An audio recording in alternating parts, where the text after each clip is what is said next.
Have you ever wondered why some people seem to glide through life while others, no matter how hard they try, keep running in circles? It's not luck. It's not privilege alone. It's not even intelligence. What separates the magnetic from the stagnant is something older than language, something encoded in every cell of your being: vibration. Everything you are, your thoughts, your emotions, your habits, broadcasts a frequency. You are an electromagnetic instrument playing constantly in the symphony of the universe. The only question is, what song are you playing, and does it match the life you claim to want?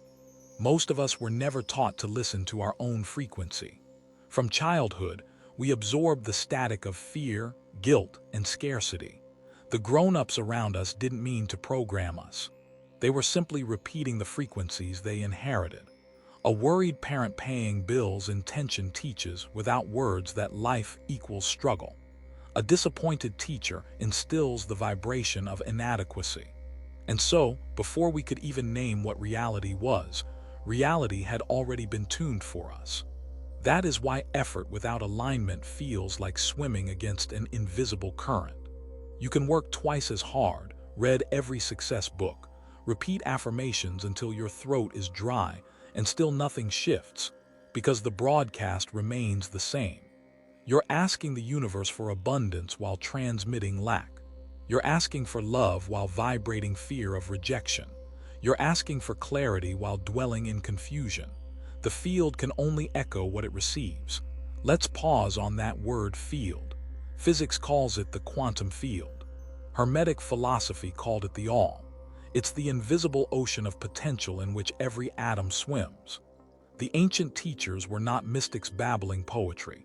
They were describing, in the language of their age, the same unified field scientists measure today. Everything vibrates, everything moves, nothing rests. The slower the vibration, the denser the matter, the faster, the more subtle and powerful the energy. Thought is the highest vibration known. When you think, neurons fire in patterns. Hold a thought long enough, and those neurons begin to synchronize like musicians finding the same rhythm. Keep it going, and your brain emits a stable frequency, your personal broadcast into the field. The universe, obedient and neutral, replies in kind, matching events, matching emotions, matching opportunities. It's not punishment or reward, it's resonance. Imagine a radio trying to play 5 stations at once. That's the mind of the average person, jumping from worry to fantasy to regret to ambition in seconds. The result is static. Reality doesn't know which signal to mirror. To create deliberately, you must learn the forgotten art of single-frequency living. Sustained attention, deliberate imagination, emotional coherence. These are not spiritual slogans. They are technical requirements for creation. Attention is the steering wheel of consciousness. Wherever it points, energy flows. Imagination is the blueprint workshop, the inner lab where vibrational templates are built before they condense into matter. Together, they form the masculine and feminine forces within mind, directive and generative, thought and form. The ancients called this mental alchemy. Modern neuroscience calls it neuroplasticity. 2 languages, 1 truth. The brain rewires itself according to the images and emotions you repeat. Every morning, before the noise of the world floods in, you have a brief window of raw creative power. In that half-awake stillness, your brain drifts through theta waves, the same state in which children absorb their earliest programming. What you think and feel in those first moments writes directly onto your subconscious slate. Most people use that moment to replay yesterday's worries. The masters use it to preview tomorrow's reality. That single habit defines destinies. You are not a prisoner of your past. You are a transmitter of your present frequency. The subconscious mind, vast and obedient, doesn't know imagination from experience. Visualize yourself speaking with confidence, and it programs your body to move accordingly. Picture abundance vividly enough, and your nervous system calibrates to the physiology of wealth: relaxed, open, receptive. Picture rejection and failure, and your chemistry follows suit. Cortisol rises, muscles tighten, intuition closes. Biology mirrors belief. That's why affirmations alone don't work. Saying I am abundant while feeling scarcity is like playing two opposing notes. They cancel each other. The field listens to harmony, not words. True manifestation begins when thought, emotion, and action vibrate in unison. Think abundance, feel gratitude, act as if it were already real. When those three align, reality must respond. There is no alternative because law follows frequency the way gravity follows mass. Let's talk about repetition. The ancients called it rhythm, neuroscientists call it myelination. The more often a circuit fires, the faster and stronger it becomes. Think of a forest path. Walk it once, nothing happens. Walk it daily and a trail appears. Keep walking and it becomes a road. After 66 days, the brain sheathes that pathway in myelin, making it 100 times more efficient.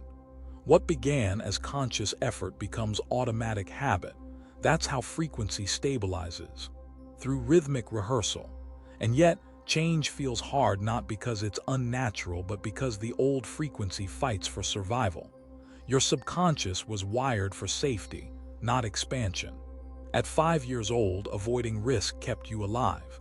At 40, it keeps you small. The same pattern that once protected you now imprisons you. Understanding this is liberation. Resistance isn't failure. It's the echo of outdated programming dissolving under a higher vibration. The mind, like the universe, operates through pairs of opposites, polarity. Scarcity and abundance, fear and courage, despair and faith. These aren't enemies but degrees of the same continuum. You don't eradicate darkness, you increase light. You don't fight fear, you vibrate love until fear has nowhere to live. The Hermetic masters taught, transmute, never resist. Slide along the spectrum. That's the true meaning of raising your vibration. Every belief you hold emits a tone. Money is difficult, hums at a low frequency. Money flows easily, rings higher. Write a specific goal, say, earning 10,000 monthly, and your mind begins forming a neural bridge toward that frequency. Handwriting matters.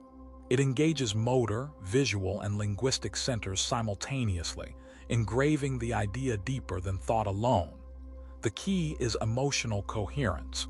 Feel as if it's real, because to the subconscious it is. Over days and weeks, the old signals fade. The new ones strengthen.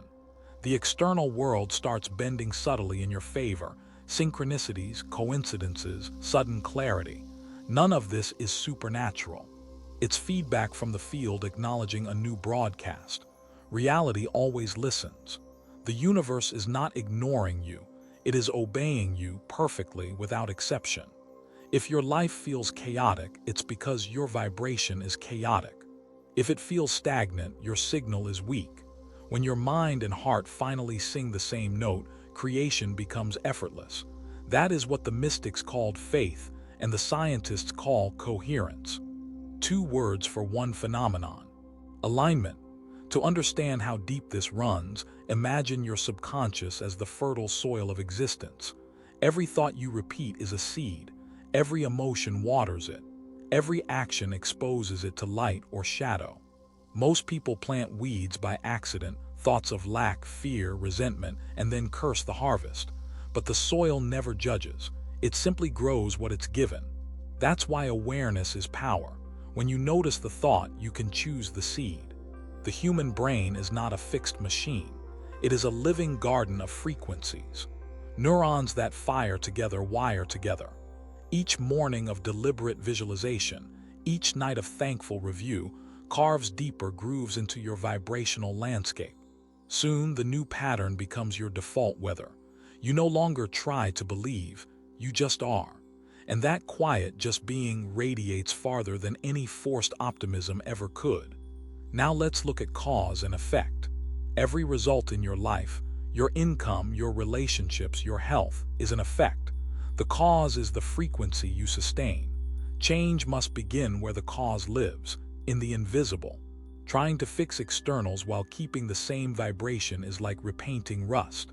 The shine fades and the corrosion returns. Shift the vibration and the physical must follow. Law, not luck. Think of your subconscious programs as thermostats. They regulate everything to remain within the familiar range. If you've been programmed for struggle, any leap beyond that feels dangerous. Suddenly, opportunities disappear, emergencies arise. You forget to follow up, subtle sabotage bringing you back to safety. The system isn't broken, it's loyal. It believes it's protecting you. The task is not to fight it, but to re-educate it through repetition and emotion until abundance feels safe. Here's how to do it. Each morning before touching your phone, close your eyes. Breathe slowly until thought quiets. Then construct in detail the life you choose to inhabit. Colors, textures, smells, emotions. Feel the gratitude as if it already exists, because in the field it does. During the day, guard your attention like sacred currency. When fear appears, don't wrestle it, transmute it. Slide from what if it goes wrong to how might it unfold perfectly. Same energy, different pole. At night, before sleep, replay the day not as it was, but as you wanted it. Let the mind drift into dreams carrying the vibration of fulfillment. Do this rhythmically, and watch the external world rescore itself to your new music. Science confirms what sages whispered. During theta states, just before sleep and just after waking, the subconscious is wide open. That's when impressions sink deepest. Use these gates wisely. Speak to yourself in present tense. I am calm. I am prosperous. I am loved. The subconscious knows only now. Future tense commands like I will be postpone manifestation indefinitely. The universe, hearing uncertainty, mirrors it back as delay. The reason most people never change is because they were programmed before choice existed. Between birth and age 8, the brain lived almost entirely in theta. Every tone of voice, every argument, every sigh of financial stress became a vibration recorded in the neural clay. Those impressions hardened into paradigms, the invisible architecture of adulthood. You didn't choose the blueprint, but you can redraw it. Start by tracing recurring patterns. The job that always ends the same way, the relationship that collapses at the same stage, the ceiling that never breaks. Behind each is an emotional frequency. Find it, feel it. Remember the earliest time it appeared. That's the original code. And when you see it clearly, it loses authority. Awareness is the solvent of the old vibration. Understand this. Your paradigm broadcasts 24 hours a day. Even when you sleep, it's signaling the field, summoning experiences that match its tone. You can't outwork or outthink that signal. You can only outvibrate it. Consistency wins. Immerse the subconscious in the new frequency until the old one fades from exhaustion. This is not positive thinking, it's vibrational saturation. Eventually, the resistance collapses. What felt like effort becomes ease. The field, once indifferent, now feels alive, conversational. You think of someone and they call. You visualize a door and it opens. You stop chasing and start magnetizing. This is what the ancients meant by mastery, conscious participation in creation. All manifestation follows the same sequence. Thought, emotion, action, result. Thought plants the seed. Emotion energizes it. Action grounds it in matter. Repeat that rhythm daily and the result must appear. There is no mystery in it, only law. The only variable is your persistence through the unseen stage, the phase when nothing yet blooms. That's where most quit, not realizing the vibration is already shaping reality behind the curtain. Desire is not greed, it is guidance. When you feel the urge to expand, that's the universe signaling available potential. Every genuine desire contains the power for its own fulfillment. The wish and the way are born together.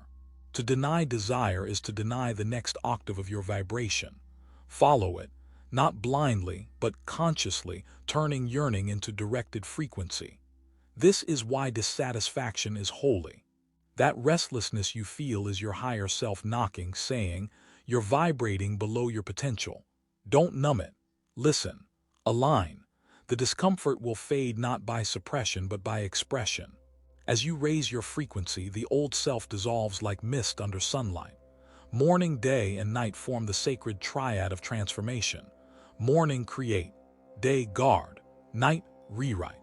Each cycle strengthens the new vibration until it becomes your nature. Then life, like a mirror polished clean, reflects back your true face. In the end, the law is simple. What you sustain sustains you. What you emit returns. The universe does not choose favorites, it mirrors frequencies. When you finally comprehend this, victimhood ends. You stop asking, "Why me?" and start declaring, "Through me." So raise your frequency, deliberately, rhythmically, gratefully. Replace noise with focus, fear with imagination, effort with coherence. The universe is not against you, it's waiting for you to play in tune. If this message resonated with you, share it with someone still trapped in static. One shift in vibration can rewrite an entire life.